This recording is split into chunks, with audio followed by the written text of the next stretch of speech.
At 11:47 on a Thursday night, I came back to Northline Creative for the charger I had left beneath my desk and found my boss carrying a pillow into the records room.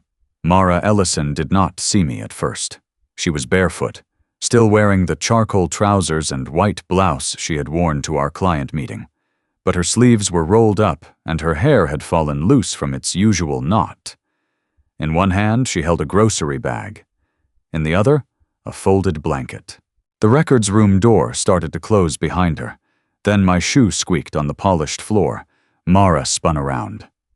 The blanket slipped, and for 3 silent seconds we stared at each other under the blue emergency lights. "Owen," she said. "Why are you here?" I looked past her into the room. A narrow cot stood between filing cabinets. Beside it were 2 suitcases, a hot plate, a stack of clean towels, and a framed photograph of Mara with her late father. My boss did not stay late because she loved working alone. She stayed because she had nowhere else to go. Before I tell you what happened after that door opened, take a second to subscribe if you enjoy stories about the choices people make when pride and love collide, and tell me in the comments whether you would keep a secret like this, or refuse to let someone carry it alone. My name is Owen Carter. I was 30 years old then, a senior brand strategist living in Chicago, and I had been working at Northline for 8 months. Before that, I had spent 6 years at a large advertising firm where the clients were richer, the offices were shinier, and nobody remembered who stayed late as long as the presentation looked expensive by morning. My engagement had ended the previous year, partly because I worked too much, and partly because I had a habit of helping people before asking whether they wanted help. Since then, I had avoided office romance, emotional rescue missions, and any situation that required me to explain my feelings before coffee.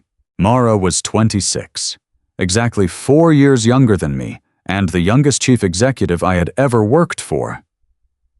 She had inherited Northline after her father died unexpectedly. Everyone assumed she stayed late because she was determined to prove she deserved his office. Standing outside that records room, I realized how little any of us knew. Mara bent, picked up the blanket, and placed it on the cot with controlled care. "You didn't see this," she said. "That's going to be difficult." Her eyes sharpened. In daylight, Mara's gaze could silence a room of senior executives. At midnight, without her jacket and heels, she looked smaller, but somehow more dangerous. "I mean it. So do I." I stepped into the records room and closed the door behind me, not to trap her, but because the cleaning crew sometimes came through after midnight. The room smelled faintly of paper, instant soup, and the lavender detergent my mother used when I was a child. Mara folded her arms. "You came back for something. My charger. Then get it and go home." I glanced at the cot. "How long?" "That is not your business. How long have you been sleeping here?" Her jaw tightened. 6 weeks. The answer landed harder than I expected. 6 weeks meant she had been living in that narrow room while approving our vacation requests, correcting our budgets, and reminding the team not to skip lunch during deadline weeks.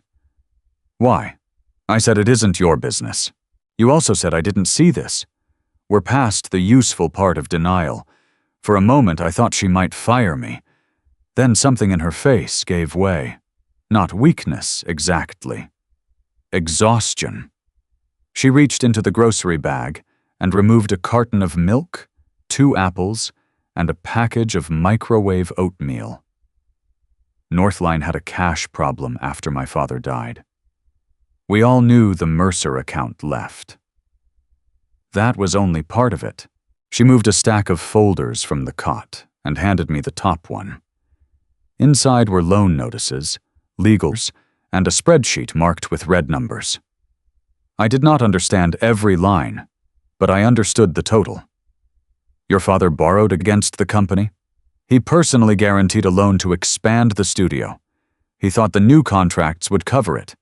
Then 2 clients left after he died, and the bank accelerated the payment schedule. Mara, I sold my condo in May. I sold my car in June. The proceeds covered payroll, health insurance, and the first settlement payment. I could have kept the condo and laid off 9 people. Her voice stayed calm, but her fingers pressed white against her sleeves. I chose not to. I looked again at the room. The cot was military narrow. Her shoes were lined beneath a cabinet. A garment bag hung from a pipe. On the small table, a ceramic mug held a toothbrush. "Does Priya know?" I asked. Priya Shah was our finance director, and the closest thing Mara had to a second-in-command. She knows I sold the condo. She thinks I'm staying with a college friend. And the rest of us think you drive home every night after sending the last email. That is the arrangement. No. That's the story. Mara's chin lifted. It is temporary. Temporary has a toothbrush. That almost made her smile. Almost. Then she looked at the photograph beside the cot. Her father had one arm around her shoulders. They were standing in Northline's first office, a converted print shop with exposed brick and crooked windows. Mara looked about 19, laughing at something beyond the frame. "I only need 3 more months," she said. "If we land the Bellwether Hotels contract and keep the Armitage renewal, we stabilize. No one has to lose a job. No one has to know." You think those are the only choices. They are the choices I can control. I knew that sentence. I had built half my adult life around versions of it. "What happens if someone finds out you're living here?" I asked. "The lease prohibits residential use. The landlord could terminate our agreement, so your solution is to hide in a room with no smoke detector." "There is a smoke detector." I looked up. A circular plastic shell hung from the ceiling without a battery. Mara followed my gaze and closed her eyes. "Fine," she said. "One flaw." "One?" "Owen, I'm not judging you. You were standing in my bedroom with your eyebrows doing a full performance review. My eyebrows are concerned. I don't need concern. What do you need?" The question changed the air. She looked at me as if nobody had asked her that in a long time. Then she answered too quickly. "Privacy." I nodded, though every instinct in me objected. "I can give you privacy," I said. "I can't give you silence if this becomes dangerous." Her expression hardened again. "Are you threatening me?" "No, I'm setting the limit of the promise." "Promise? What promise?" "That I won't tell anyone tonight." She studied me. "And tomorrow?" "Tomorrow you replace that smoke detector battery, and we discuss an actual plan." "We?" "Yes." "There is no we." "Then you have 24 hours to invent a safer pronoun." For the first time that night, Mara laughed. It was one quiet breath, surprised out of her. Then she covered it with a glare. "Get your charger, Mr. Carter." "Yes, Ms. Ellison." I reached for the door. "Owen." I turned. Mara stood beside the cot, one hand resting on the folded blanket. Without the armor of the office around her, she looked less like my boss, and more like a woman who had been holding a building upright with her bare hands. "Please," she said, "don't make me regret trusting you." I should have said something reassuring. Instead, because honesty had already ruined the evening, I said, "Please don't make me regret keeping this secret." The next morning, Mara walked into our 9 o'clock meeting wearing navy, carrying coffee, and looking as if she had slept 8 hours in a real bed instead of 6 on a cot between tax files. No one else noticed anything. That unsettled me more than if she had looked exhausted. She stood at the screen and took us through the Bellwether Hotel's brief. Bellwether owned 12 historic properties across the Midwest and wanted a new campaign that made old buildings feel personal rather than dated. Winning the account would be the largest contract in Northline's history. "Guests don't book a room because the wallpaper is tasteful," Mara said. "They book because they believe something meaningful might happen there. We are not selling beds. We are selling the feeling of arriving somewhere that remembers you." Her eyes met mine for half a second. I wondered whether she knew how cruelly appropriate that sounded. After the meeting, I returned to my desk and found a yellow, sticky note on my keyboard. Smoke detector fixed. Pronoun discussion canceled. I turned towards her glass office. Mara was reading an email, apparently unaware of me. Then she lifted her coffee without looking up and pointed one finger toward my monitor. "Work." I smiled, despite myself. At noon, I brought 2 sandwiches into her office and placed one beside her laptop. "I didn't order this," she said. "Correct. I have lunch." She opened a desk drawer. Inside was a packet of crackers. "That is evidence, not lunch." "Owen, I bought the wrong sandwich. Turkey, avocado, no mustard. Tragic mistake. That is exactly what I order." "What are the odds? Considering you organized the lunch order for the Armitage workshop last month?" "Hi." I sat in the chair across from her. "Eat it or I'll have to throw it away, and Northline's finances cannot survive that kind of waste." Her eyes narrowed. That was low. It was also effective. She unwrapped the sandwich. We ate without speaking for a minute. Through the glass, the office moved around us. Designers leaning over screens, our receptionist laughing into her headset, Priya carrying a stack of folders toward the conference room. It felt strange to sit in Mara's office knowing her real life was hidden 30 yards away. "You cannot keep bringing me food," she said. "I can if I pretend it's accidental. You are a terrible liar. I'm an excellent liar. You're unusually suspicious. I manage creative people. Suspicion is a survival skill." I lowered my voice. "Then use it on your own plan." Her hand stopped over the sandwich. I replaced the battery. "That solves one problem. It solves the problem you identified. It solves the problem I could see in 5 minutes." Mara put the sandwich down.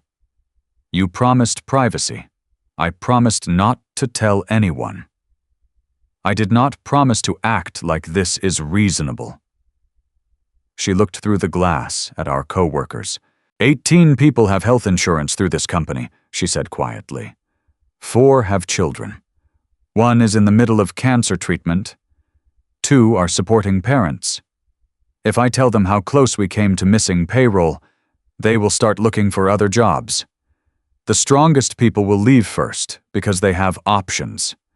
Then the company actually collapses. You don't know that. I know people protect themselves." The certainty in her voice sounded older than 26. "Did someone leave when your father died?" I asked. She looked at me. "That's not in the loan documents," I said. "No." I waited. Mara's gaze dropped to the edge of the desk. "Our operations director left 3 days after the funeral. He took 2 clients with him. My father's business partner demanded his investment back. Half the senior staff assumed I would sell. Everyone said they were sorry, and then they made the safest decision for themselves. I stayed. You had been here 11 weeks. I still had options. You also had a contract. I could have broken it. Why didn't you?" The honest answer came before the careful one. "Because you were standing in the conference room on the Monday after the funeral, telling us the company would continue, and your hands were shaking under the table."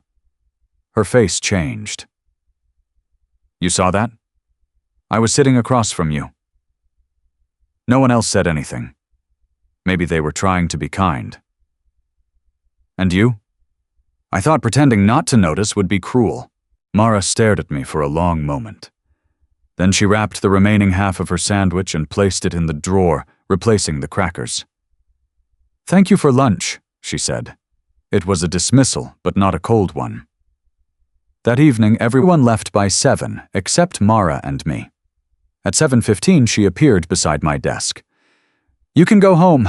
I'm revising the bellwether positioning. You sent me the revised positioning 20 minutes ago. I'm revising the revision. You are staying because of me. I am staying because the phrase timeless hospitality for modern travelers is a crime, and I wrote it. She folded her arms. I am not a stray animal. I know. I do not need supervision. I know. Then stop looking at the records room every 6 minutes. I leaned back. I've only looked 4 times. 5. You were counting. Her mouth tightened to hide a smile. Go home, Owen. I shut my laptop. Then I stood, picked up my coat, and said, Have dinner with me. Her expression went still. Not a date, I added. A strategy meeting in a public place with edible food. I have work. You always have work. That is generally how employment functions. 45 minutes. There's a diner downstairs. We discuss bellwether, your 3-month timeline, and options that don't involve sleeping beside archived invoices. She hesitated. Public place? I repeated. No pity. No secrets discussed where anyone can hear. Mara looked towards the elevator, then back at the dark office. 30 minutes, she said. The diner was nearly empty. We took a booth in the back, away from the windows. Mara ordered tomato soup and tea. I ordered coffee and a burger I was too nervous to taste. For the first 10 minutes, we discussed bellwether. She challenged every phrase I suggested. I challenged her insistence that the campaign needed to sound elevated, which was advertising language for expensive but emotionally unavailable. Then I placed a blank page between us. 3 months, I said. What has to happen? Mara sighed. Bellwether signs. Armitage renews. We reduce the monthly office expense by 15%. I make the next settlement payment by October 1st. And if one of those fails, I accept Nathan Vale's offer. I knew the name. Vale Capital had invested in several small agencies, then combined them into one national firm. What does he want? 51% ownership. That's not an investment. That's a takeover. He would keep Northline open. With how many employees? She looked at her soup. How many, Mara? 10. We had 18. So you're living in a records room to avoid firing 9 people, and your backup plan fires 8. Yes. No. Her eyes flashed. No? No, as in that is not a plan we are accepting without exhausting every other option. There is still no we. I turned the blank page around and wrote at the top, options that are not Nathan Vale. Mara watched me. You really don't know when to stop, she said. I was engaged once. I have documentary evidence. That surprised a laugh out of her. You were engaged? 3 years. Her name was Claire.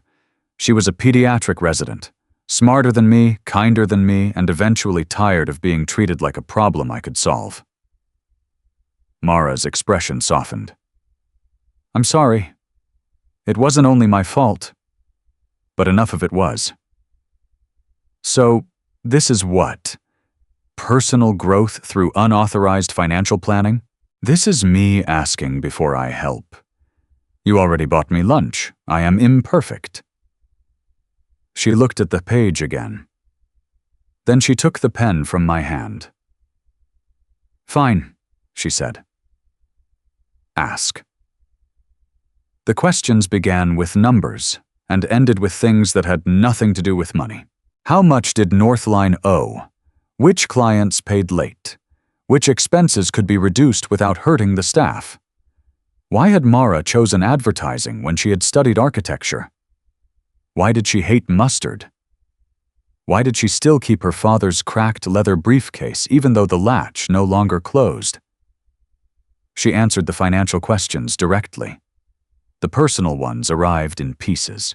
Her father had started Northline when Mara was 12. He used to bring her to the office on Saturdays and let her draw logos on rejected printouts.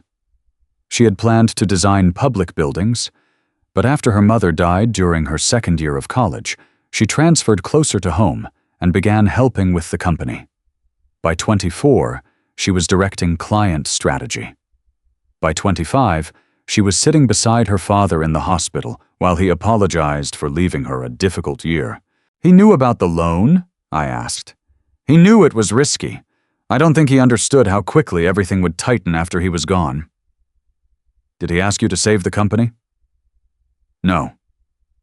She traced one finger around the rim of her teacup. "That would be easier to forgive." I understood what she meant. A direct request could be accepted or refused. Love created obligations without ever saying them aloud. We filled 3 pages with possibilities. Renegotiate the lease. Sublet the unused photo studio.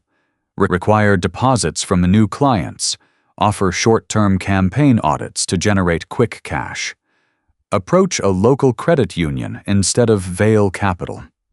None of it solved the entire problem. Together, it made the problem less like a wall. When we returned upstairs, Mara stopped beside the elevator. "You should go home now. That sounds less like an order." "It is still an order. Good night, Mara." It was the first time I had used her first name outside a group setting. She noticed. "Good night, Owen." The elevator doors closed between us. For the next 2 weeks, we developed a routine neither of us admitted was a routine. I arrived early with 2 coffees. She complained that mine tasted like melted dessert and drank hers before it cooled.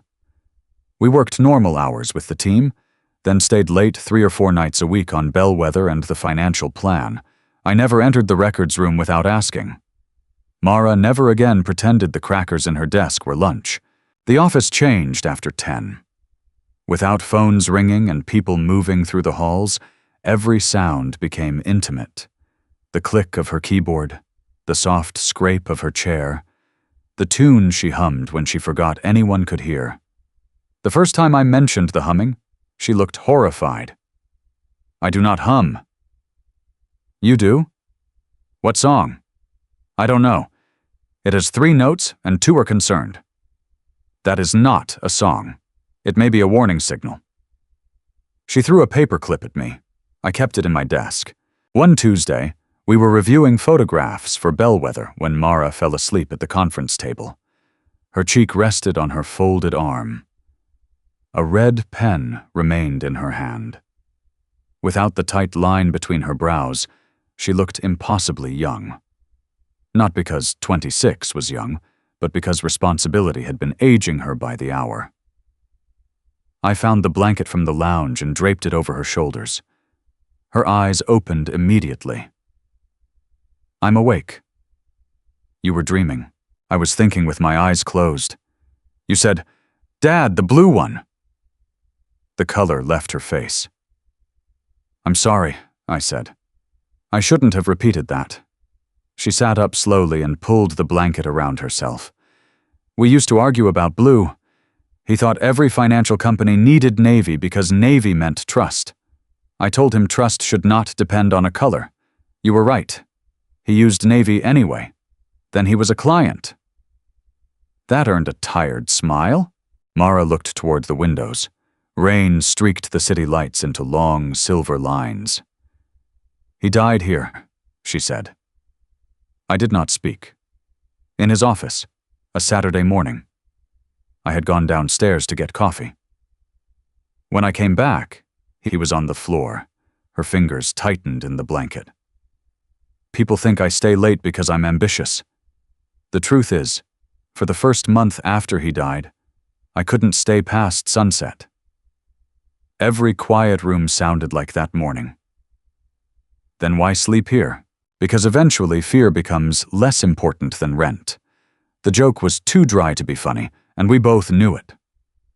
I sat in the chair beside her, leaving enough space that she could choose what happened next. She chose to lean back, not toward me, but not away either. "I keep thinking," she said, "if I had come back 5 minutes earlier?" "No." Her eyes turned to mine. "You don't get to finish that sentence as if it is evidence," I said. "You went for coffee. You did not cause his heart to stop. You don't know that 5 minutes wouldn't have mattered?" "No. And you don't know that it would have." She looked angry for a moment. Grief often did when somebody challenged its favorite lie. "My mother died when I was 19, she'd said. "My father died when I was 25. The company is the last place where both of them still feel real. That doesn't mean you have to be buried inside it with them." The words came out harder than I intended. Mara stood abruptly. The blanket slipped to the floor. "You think that's what I'm doing?" "I think you're sacrificing things faster than anyone can ask whether they should be sacrificed. And I think you are turning my life into a lesson from your failed engagement." That hit cleanly. She saw it, and regret flickered across her face. But I raised a hand. "You're right," I said. "Partly. Owen, I said I would ask before helping. I forgot." I picked up my coat. At the elevator, she called my name. I turned. Mara stood at the end of the hallway with the blanket in her hands. "Your concern is not the problem," she said. "What is?" "The part of me that wants it." Neither of us moved. Then the elevator arrived, and I went home before I could mistake vulnerability for permission. The next morning she was entirely professional. So was I. For 4 days, we spoke only about work. No coffee waiting on her desk, no late dinners, no arguments about the records room. The distance was appropriate, careful, and miserable. On Friday afternoon, Bellwether's chief marketing officer called to move the final pitch up by 10 days. The conference room exploded into activity. Designers revised layouts. Priya rebuilt pricing. Our copy chief rewrote headlines until words stopped looking like language. Mara took control with her usual precision, but I could see fatigue at the edges of her decisions. At 9 that night, only 6 of us remained. At 10:30, Mara sent everyone home except me because I was presenting strategy with her. We stood before the screen, surrounded by discarded printouts. "Again," she said. I started the pitch. Bellwether's properties had history, I explained, but guests did not want to visit a museum. They wanted evidence that a place could hold the past without trapping them in it. Mara stopped me. "That line," she said. "Say it again?" I did. Something moved across her face. "Too personal?" I asked. "No." She looked at the photograph of an old hotel lobby on the screen. "True. We revised the presentation until after midnight. When we finished, a snowstorm had covered the street and shut down the train line I used. You can take the couch in the client lounge," Mara said, "and leave you in the records room?" "That is where I sleep. That sentence should not sound normal. It has become efficient." The building lights flickered. Then the entire floor went dark. The emergency lights came on a second later, washing the hallway in dim blue. Mara did not move. I heard her breathing change. "Mara, I'm fine." She was not. Her hand had closed around the edge of the table so tightly, her knuckles looked pale. I crossed the room, slowly. "Is it the dark?" "No." "Is it this office in the dark?" Her eyes shut. I stopped an arm's length away. "Can I touch you?"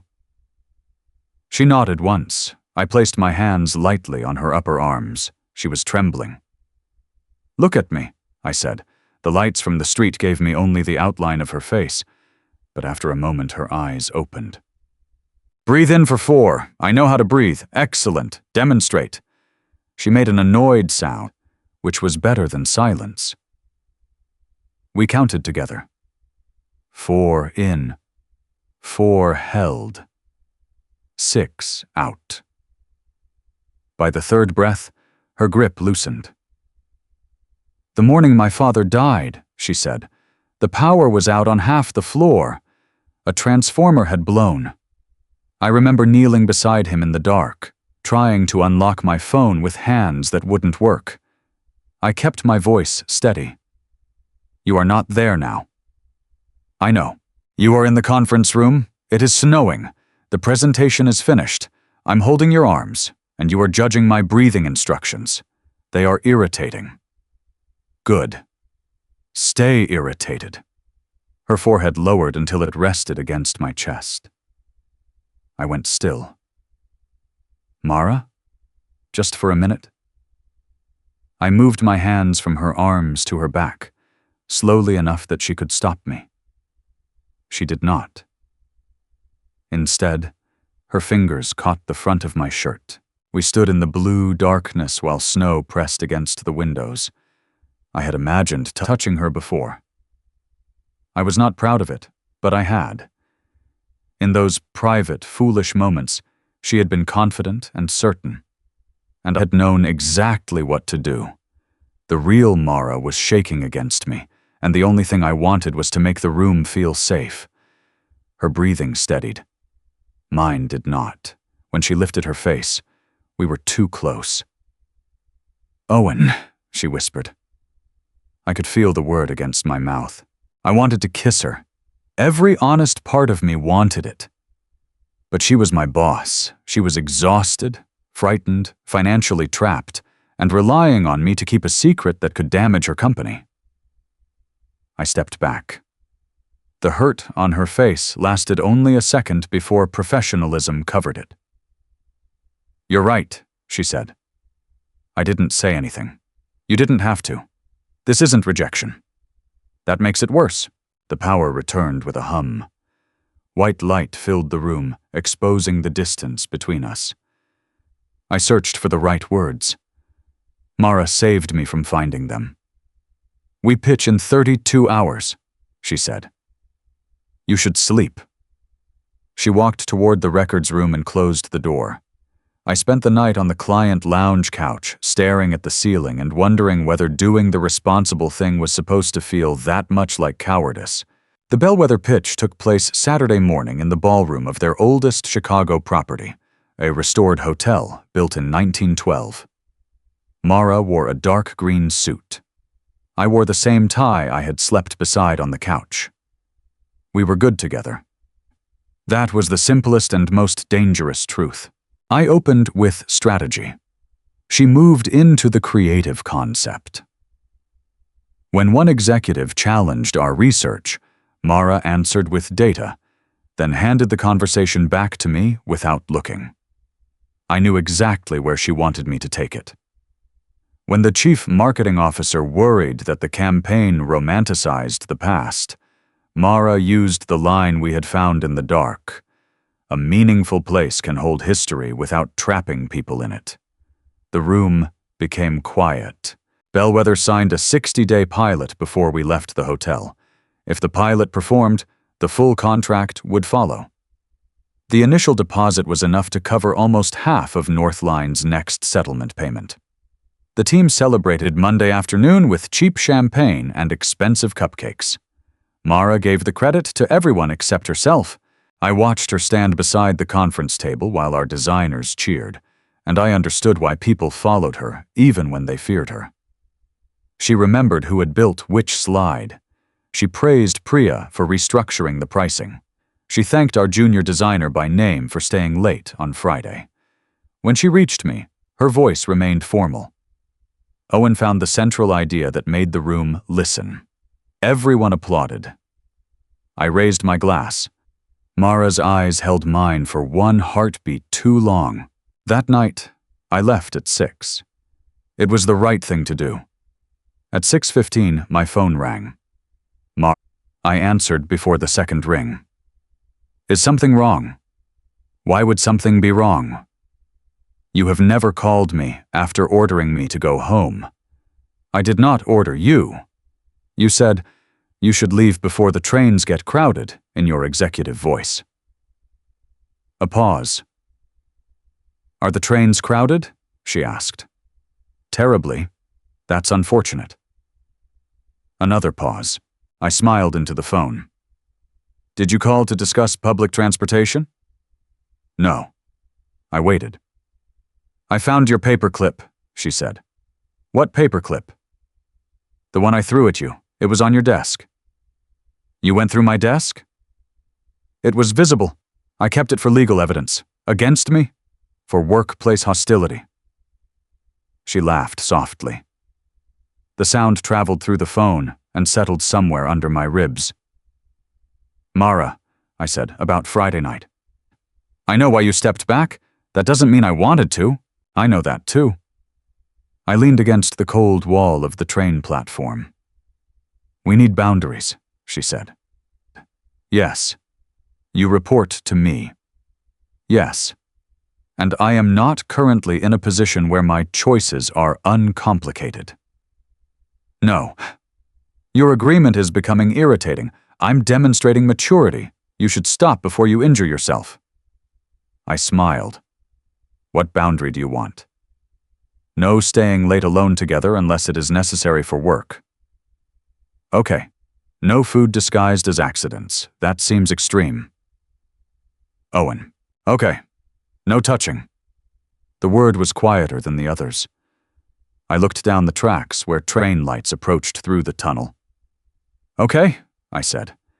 "And no conversations that sound like this? That may be difficult to define." "We'll know." The train arrived, roaring between us. Before I boarded, I said, "For the record, boundaries only work if both people want them." Mara was silent. Then she said, "That is the problem." The call ended. For 2 weeks, we obeyed every rule. We were courteous, efficient, careful. We also became aware of each other in a way that made ordinary work feel dangerous. When Mara leaned over my desk to review a headline, I noticed the faint scent of her shampoo. When I spoke during meetings, she watched me with a concentration that had nothing to do with slides. We never stayed alone together, yet every room felt private when our eyes met. Then Nathan Vale arrived. He came on a Wednesday at 4, wearing a gray suit and the expression of a man who believed every problem became reasonable once a price was attached. Mara took him into her office. The blinds remained open, but their voices rose. "You have 10 days, he said. "The bank is not extending again. The bellwether pilot changes our forecast. A pilot is not a contract. It is revenue. It is hope." Mara stood behind her desk. "Then why are you here?" "Because your father was my friend, and I would rather buy Northline from you than watch the bank dismantle it. You would fire 8 people. I would save 10. You would save the client list." Vale glanced through the glass and saw me watching. His eyes stayed on me. "Owen Carter," he said. "Strong strategist. I would keep him." Mara followed his gaze. Something cold entered her expression. "You don't get to name the people I trade away." Vale picked up his coat. 10 days, Mara. After that, the offer drops." When he left, she closed her office blinds for the first time since I had joined Northline. That evening, Priya asked me to come to the finance room. She shut the door. "I don't know what you know," she said, "but Mara trusts you." The statement was not a question. "What do you need?" I asked. "Bellwether's deposit helps. It does not solve October. Armitage is threatening to delay renewal. If they do, Vale wins." "Why would Armitage delay?" "They claim our former operations director promised a lower rate before he left. We have no signed record." I thought of the man who had taken clients after Mara's father died. Can we prove he was negotiating in bad faith? Maybe. Old email archives. But Mara will not let me divert the team. She thinks the team will panic. She thinks leadership means being the last person allowed to panic. I looked toward the closed blinds. What happens in 10 days? Either she signs with Vale, or the bank can seize the company's receivables. Payroll comes 4 days later. I felt the familiar machinery start inside me, the urge to take over, fix, carry, solve. This time I stopped. "What has Mara authorized you to ask me?" Priya's expression changed, almost approving. "Nothing," she said. "I'm asking whether you can help me search the archive without violating client confidentiality." "Yes.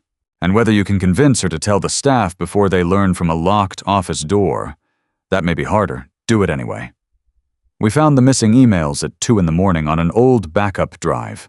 The former operations director had not promised Armitage a lower rate.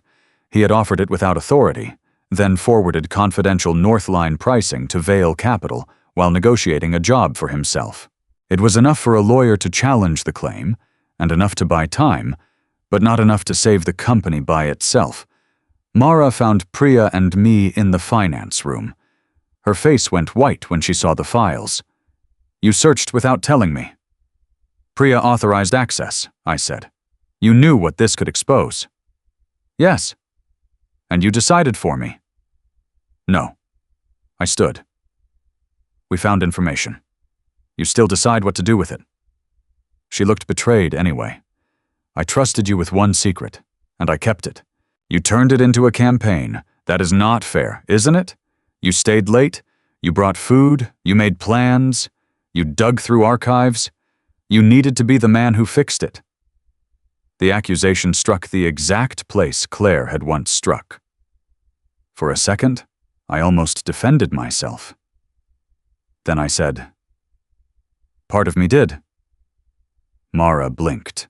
"I do know how to make help about my own worth," I continued. "But this is not only about you anymore. 18 people or 4 days from discovering their jobs were decided in a room they weren't allowed to enter." Her eyes filled, but her voice stayed hard. "I was protecting them. You were protecting them from fear by giving them no choice." Silence filled the room. Priya stepped between us only with her voice. "Mara, tell them tomorrow." Mara looked at the evidence, then at me. "If I do, they may leave." "Yes," I said, "but if they stay, it will be because they chose to."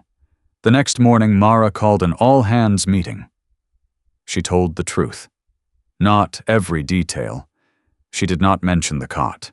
She did not have to. She explained the debt, the sale of her condo, Vale's offer, the threatened payroll, and the emails we had found. No one spoke at first. Then our receptionist asked, "Why didn't you trust us?" Mara's composure broke. "I thought protecting you meant carrying it." Priya shook her head. "That is not protection. That is isolation." The team did not perform a miracle. 2 employees admitted they needed to start looking for safer work. No one blamed them. But the others stayed. The designers agreed to move out of the unused studio so it could be sublet.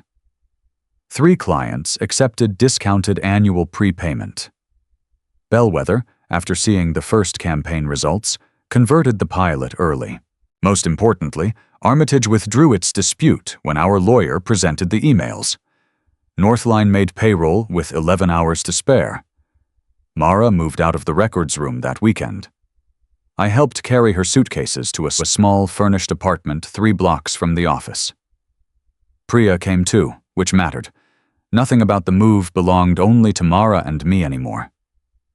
At the door, after Priya left, Mara handed me a folded sheet of paper. It was my transfer approval.